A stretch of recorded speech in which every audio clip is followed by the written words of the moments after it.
confined to Guyanese leaders. I suppose I can say that because I've been so close to so many of them as a consultant.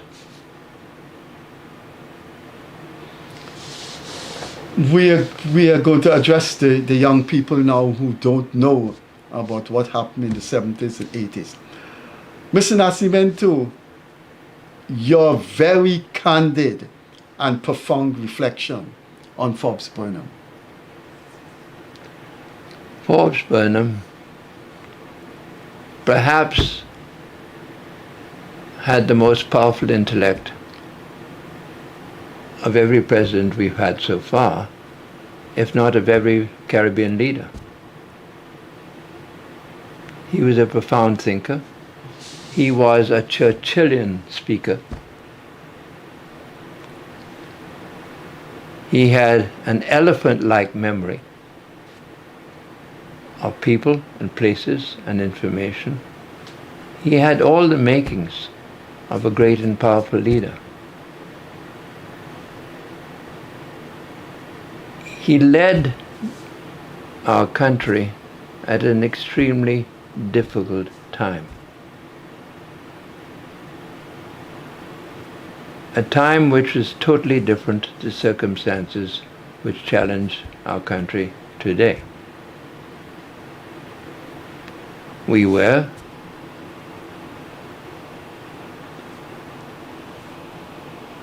a newly independent country. He came into office through the coalition government, in which his coalition partner was my uncle, Peter de Gaar. Peter de Gaar was well right of center. Burnham was well left of center, a difficult coalition to manage. At the time he came in, the economy virtually collapsed. The price of sugar collapsed at that time. And the price of oil from the Middle Eastern cartel went through the roof. Guyana found itself facing an almost impossible economy to manage. Burnham has carried the can for that, I think unfairly. On the other hand,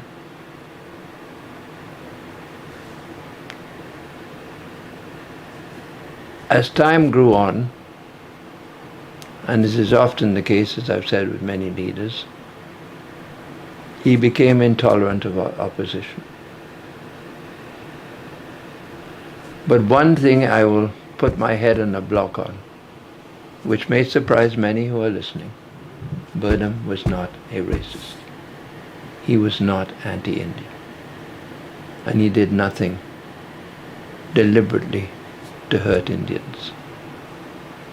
He banned, as an economic activity, many things that the Indians used, and was held responsible for doing so as a racist. I went to India with Burnham, and Burnham saw them, or learned, that the Indians were making rice flour. We make our bread and our roti from wheaten flour. Where do we get it from? We import it. He came home with this idea in his head that we should ban importing wheat and make rice flour. He was pilloried for that. Let me stop you there, because you're going in a direction that I'm uncomfortable with. I wasn't close to Burnham, and the way you are, and you don't like Burnham, and you criticize him. No, I don't. Quite strongly. I don't, and I will give my reasons now. But I didn't come here to debate you on Burnham. I know. Okay. I just wanted to say that. But you did ask. All right. I just wanted to say quickly before we move on that I believe the possession of power, though it's not illegal, though it's not legal, the possession of power, whatever route the possession came, it doesn't mean you have to run a country without accountability, without morality. Let's move on. But my point is, That's true. my point is, I thought Burnham was arrogated to himself the right to do whatever he thought he wanted to do. There must be a level of retraction at some point in the leader's delineation of power by saying, look, no, I better wait, I better talk to the opposition, I better talk to these people who are criticizing me. You can't just make impositions one day after another. It affecting people's lives. It affecting their futures. And you just feel you can do it. I mean, the sudden imposition of national service in UG without a choice. You declare your party is paramount to legal institutions. You want to continue with this, or you're uncomfortable with it? I'm fine with it if you want to have a debate on Burnham. I don't think that would be useful for your program. Okay, but I just want to say that I think that was the other side of Burnham. Because Burnham made many mistakes, and in the end he lost it completely. Totally lost it. I believe I am the only minister in the history of Guyana that resigned from the cabinet voluntarily.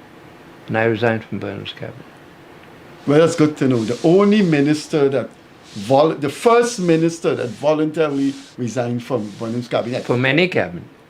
Name me another minister that you know that resigned from a cabinet in the history of this country. To resign from the cabinet. Most of them would have been either reshuffled or would have been removed. Is that what you're saying? Or retired. Or retired. You said that Mr. Burnham, you believe, you accept that Mr. Burnham was not racist. You're prepared to say the same for Chedi Jagan? Yes. Okay. I don't think we've ever had a racist leader. Okay, so you think all of them from the first executive president, they were not into racial manipulation, racial thoughts, racial exploitation? No, I've never believed that of any one of our leaders. And it would be utterly foolish to think that way. But could they... You can't possibly lead a multiracial country. You can't successfully. No president has so far, and this president won't be able to either, unless you are able to reach out to every single member of the population, whatever ethnic background they happen to have. It is impossible. And this country has been plagued by that fact because we are the victims of colonialism. The British took a bunch of us from around the world and deposited us here, one way or the other. And then we had, of course, the indigenous population that were here before. That is our history. That is our inheritance. And you cannot govern that kind of inheritance, that kind of country, by being a racist. You are bound to fail. But don't you think that because the parties are elected by entrenched ethnic constituencies, Oh, absolutely. they may feel compelled and may not do it deliberately, but insensitive to how they go about patronizing their supporters? That's absolutely right. That is the reality of politics in this country, and it's a most unfortunate reality that the power base of our two major parties is race. We still have not had an election that has reached beyond an ethnic numbers count. I believe the People's Progressive Party today are honestly and deliberately trying to deliver on their manifesto. And it's the first political party I've seen attempt that. Manifestos are written, but never with any intention, or seldom with any intention, of honoring them. Because the two major political parties from the time of independence and before, had an ethnic power base. And all of those parties at leadership levels have struggled and failed to cross that barrier. But none of them have deliberately been racist. Sure, they're politicians. You have a natural power base, which is Indian. You will appeal to it. You have a natural power base, which is of African descent. You're going to appeal to it. But you've got to go beyond that if you're going to have a country to govern. And every president so far, up to our present one, meets that challenge. What is it you said at the time when you were consultant to President Desmond? What would you have said to him? The theory, the speculation, the rumors, whatever you want to call it, is that he was essentially more democratically inclined than Burnham. Yes, he was. But remember that the world was changing at that time. The world then was divided when Hoyt came into power. The world was moving from a world which was divided between capitalism and communism, fundamentally. The power of the Soviet Union versus the power of the USA. China.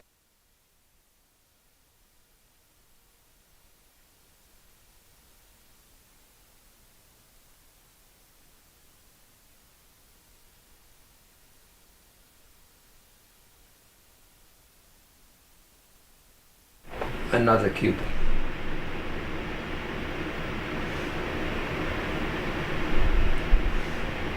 Guyana played a critical role for that very reason in becoming a leading nation of the non-aligned group. And Burnham played an important role in that. And Chetty embraced it as well.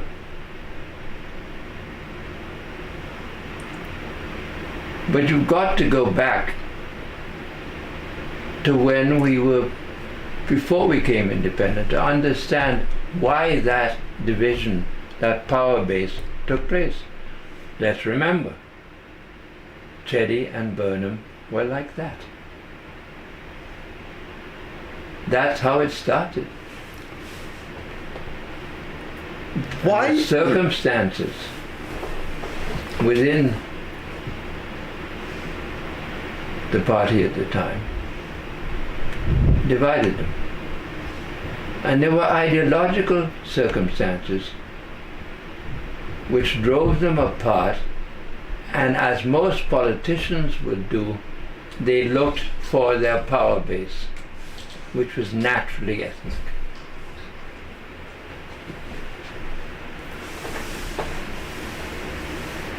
Let me ask you something. When... Perhaps I can say that because I'm neither of African descent or Indian descent. Let me ask you something. I don't want to continue on anything with Burnham. I mean, you Fine, said... so let's press on. Yeah, you said let's press on. But history is being recorded here. You said you remain the only cabinet minister to have tendered your resignation voluntarily. As far as I know, yes. Um, I'm subject to correction. Would you like to record history by telling us why you resigned from... Because I didn't agree with what my government was doing. And you told Mr. Burnham that? Yes, but we remained friends. You had any... I left the country, too. Why? Partly because of that, and partly because I was married to an American who got very sick and needed attention. Oh, not because of fear of No. vendetta. No, quite the opposite. After I resigned, which is evidence to some degree of Burnham's cleverness.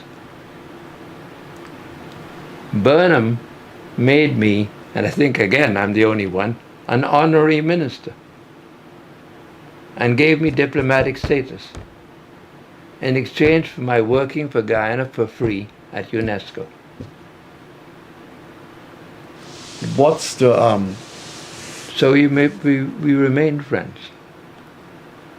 at the time when the changes were going on, perestroika, abertura, perestroika, economic opening up, abertura, political opening up, that was a name the Latin Americans called the democratization, because remember at the time they had some dictatorships in the southern cone of South America. At the time when these things were opening up, what you and Mr. Hoyt had any discussion that, look, it is time to move towards the democratization also of elections? You remember Jimmy Carter came? Yeah. I chaired the meeting at which Jimmy Carter and Desmond Hoyt announced the change in the electoral system. Mr. Nascimento. Hoyt was on my right, Yeah. Jimmy on my left, and Rosalind Carter sitting behind me. I'll tell you a funny little story about Rosalind Carter at that particular moment, if you wish. Yes. This is history being recorded. Jimmy Carter was going on and on and on. And I hear this voice behind me saying, "Jimmy, shut up, you're talking far too long." That was a very powerful woman, Rosalind Carter. She played a major role in what Jimmy Carter did and didn't do. But that's just an aside. I resisted turning around and looking at her. So you asked me, and I mentioned that Jimmy Carter played a major role and exerted huge influence on Hoyt to move in a democratic direction. And Hoyt was shrewd enough and intelligent enough to know he didn't have any choice.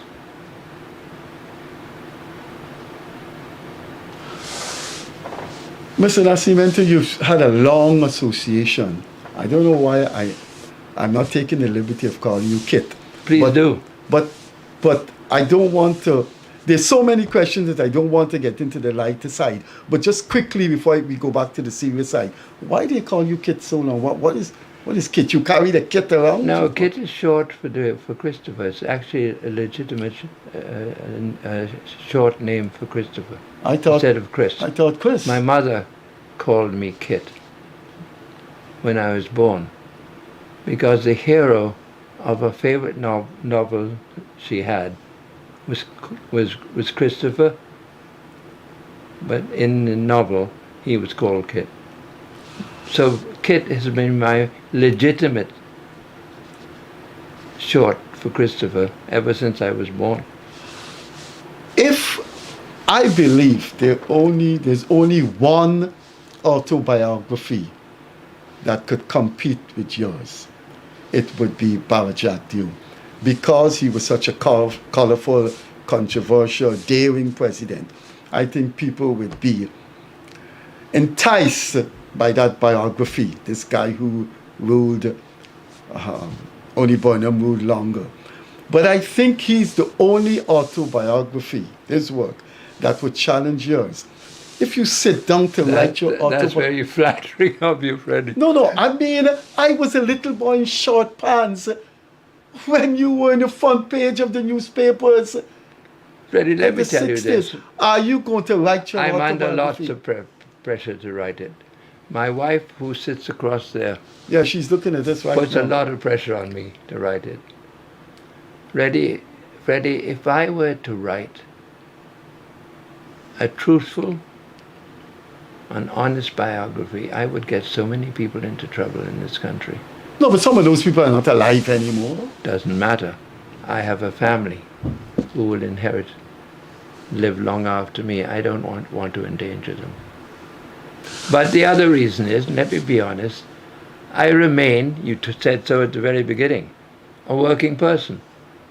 If you're going to seriously sit down and write a biography, you cannot work except at that biography. I'm 90 years of age, so I'm not going to write a biography. What I may do, and I'm seriously thinking of it, is doing anecdotes, which bring out some interesting facts, a few of which are coming out here now. No, but young people want to read that. They're going to university, they're doing history, sociology. Before I go back to serious question, you said something about Rosalind Carter at the back of Jimmy saying, shut up. Can I say that when we were about to start the program, we're running late, and your wife who's in here, I wonder if you picked it up from Rosalind Carter.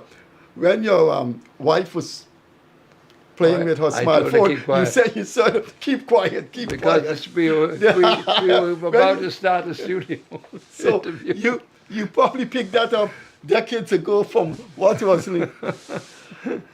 Is it not possible, because of the closeness with you and Pity the Gal and Pity the Gal legacy at Banks age, can they fund a biography of you?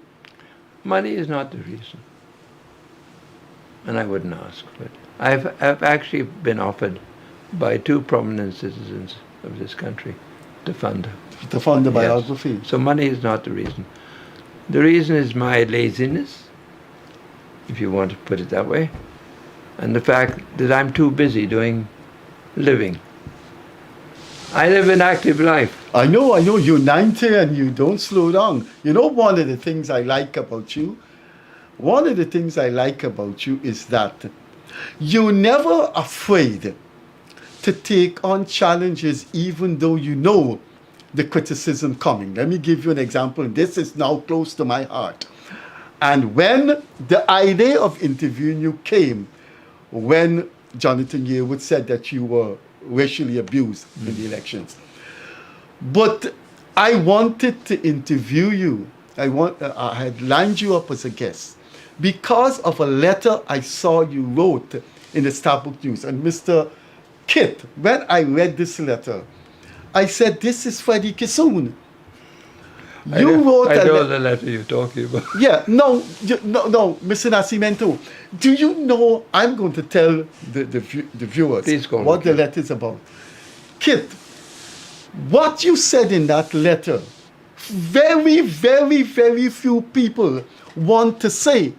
And when I saw it, I said, this guy is something else. Because people don't want to see it. You wrote a letter in the Starbuck News in which you pounce on something that in my life I have found unacceptable. And I'm not a young man, I've been around a long time. You cannot, Kit, you cannot tell your neighbor he is stealing ducks when you are stealing fowls. And so what you said in that letter, how could people, you refer to Article 13, how could people, a couple of people, a few people come together and arrogate to themselves the right to dictate to an elected government, the right to say what they want? Who are these people? Who are their constituencies? And that letter is so powerful in its message. I mean, Kit, 3 people meet at a barbecue. They say, let's form something. They form it. They give it a name. And the president must listen to them. The minister must listen to them. Surely, Christopher Nascimento, if you're going to make demands in a government, you must have some societal backing. Certainly you need some considerable justification. And that's why I said what I said.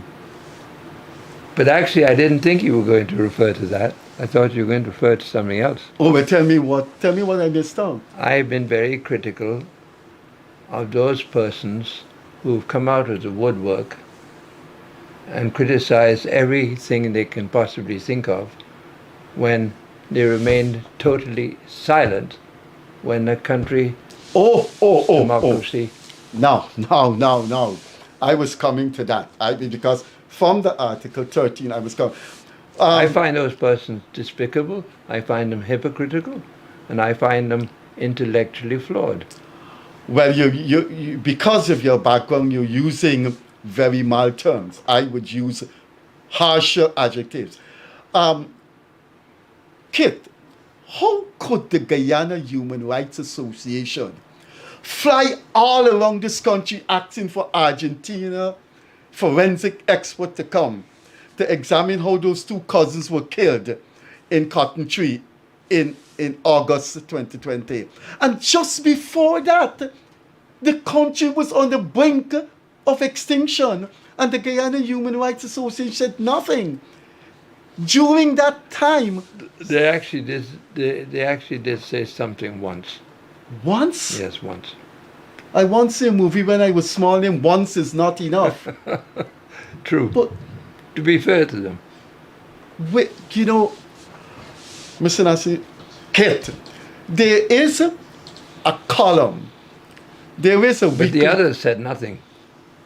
Permanently. Much worse than the Human Rights Association. And many of them pontificate from abroad, which is another thing which entirely annoys me. A woman went, Dr. Janice Bulkan went and appeared in front of the OAS Human Rights Commission and said we must stop oil exploration. She teaches in British Columbia. She doesn't live here, and she's no expert on petroleum. Let her come here and start from the results. It is. Time is going. We've got 5 more minutes. I want to ask you your opinion on the present president. Is he going to be successful? Is he going in the right direction? Would you be open to sitting down and throwing all your 70-year-old knowledge to him and saying, look, I have worked with 3 presidents before you. These are the pitfalls. Avoid it. In common parlance, or there is a lingo called old head. The boys in the street refer to people as Freddie, old head. You're an old head. You may not know this, but the president actually has engaged my services to advise him. That's good. And from time to time, I make an effort to do that. But I've been a consultant one way or another for a long time. You don't slow down. And at the end of the day, you are no more than a consultant. Whoever you are advising does not have to listen. You think he is. You think he's. But let me go on to say that I think that Air Finale is certainly one of the most open-minded of all the presidents that I've had a working and a close relationship with. I have a lot of time for him. I think he has the same challenges that we were talking about of reaching across the ethnic divide. He is not a thoroughly experienced politician as yet. He's still a very young man. He's full of energy, full of enthusiasm, and full of commitment. And his heart, and that's important, his heart, in my view, is in the right place for this country. I'm going to end with a serious question, then make a comment. A comment on your hair. The serious question is, things are looking up for Guyana. I think we're getting there. Well, one of the things I regret is that I'm about to disappear from life when I devoted some 60 years of it to this country, when the country has suddenly become rich. Yeah. I wish that we had this wealth 30 or 40 years ago. Because, like it or not, per capita of population, we happen to be the richest country in the world. Whether we use it rightly or wrongly, whether we fall into the trap of so many other oil-rich countries, remains to be seen. As much as we have this wealth, it presents us with huge challenges. We are an enormously small population to manage it. Peter de Gaulle once said, one of our biggest problems is that we're not a people without land, but we are a land without people. Kit and Christopher Nascimento, we have to go. We'll end on this note. You said you were the first minister to resign voluntarily. You perhaps the first person to be honorary minister. You also may be the only Guyanese at 90 with a full head of hair. People get bald so quickly. Freddie, you're not looking at me from behind. you have at 90. Anyway, ladies My and father was bald in his 20s. Look at that. Most people are getting bald in their 30s, 40s. This has been the Freddie Kissoon Gildarie show. Our guest was the indomitable historical figure of Christopher Nascimento, that everybody calls Kit. On Friday, we have two guests, two young politicians from two small parties. There is one is from Anug, Kion Jabur, and the other is Dr. Josh Kanai. They will be talking politics. Handshake is a problem these days, so Freddie, it's been a pleasure. It has certainly been a pleasure. Invite me back again. Yeah. Of course. By that, I will invite you, and we will show the viewers your biography or your autobiography. Good night, viewers, and we hope you enjoyed 1 hour of Christopher Nascimento. Good night.